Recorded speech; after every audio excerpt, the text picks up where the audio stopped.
Hello YouTube. We got recently here Drumroosters 79 F150 4-wheel drive short bed. Got a 400 in it.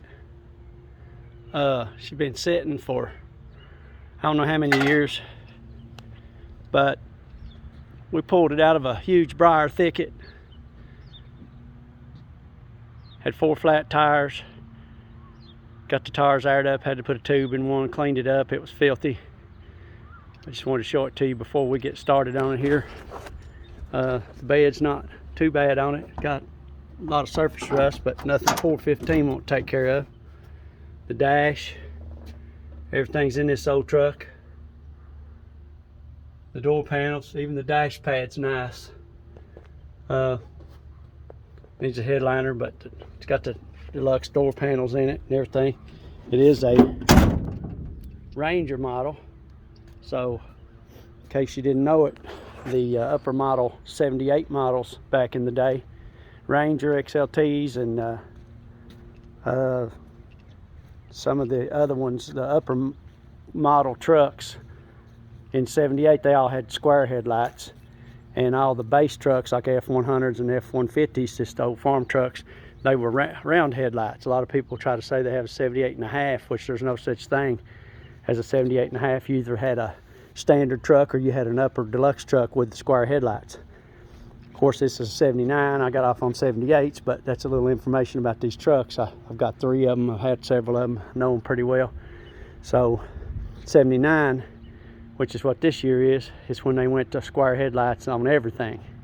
But before that, it was just the Rangers and XLT models and the deluxe models, upper models. You got the nice interiors in them in 78. And you got the door panels like this, the 2-tone door panels, and you know, air conditioning, and the seats were different.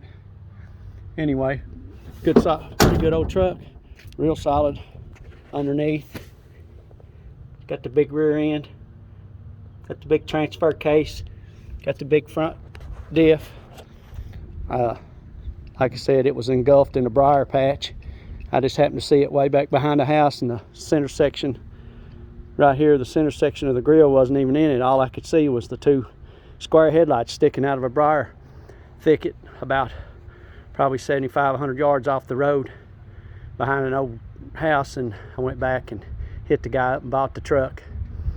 Brought it home and sprayed some Kroll in the cylinders, turned the motor over by hand first, and we had to put a starter on it, and the radiator had been took out of it, so we pulled the radiator off one of my other old trucks. We put a solenoid on it, as you see, and battery cables, cleaned the distributor cap, turned her over, put a set of plugs in it. She fired right up, but she had a little tick, so I ran a little seafoam through it. She smoothed out like butter.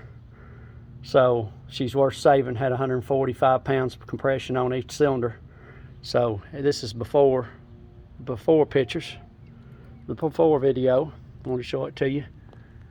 Once we get done, I'll record some progress later on. But it's a 400 with a C6, and it's the original motor and everything, if that matters on these old trucks.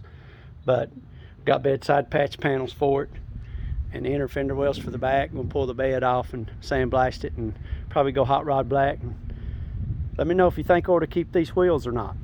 I'm wanting to go with some stock wheels, but that's what she looks like. She's got a good stance to her. So let me know what you think. Everybody loves those wheels. I like them, but I also like Steely's with just a round hubcap, or the white wagon wheels that everybody used to put on them. So it'll probably have a set of each to put on it. Anyway, check back for progress. Thanks for watching. Drumrooster, Somerset, Kentucky.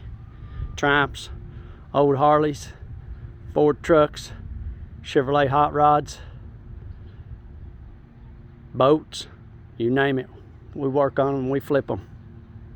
Thanks for watching.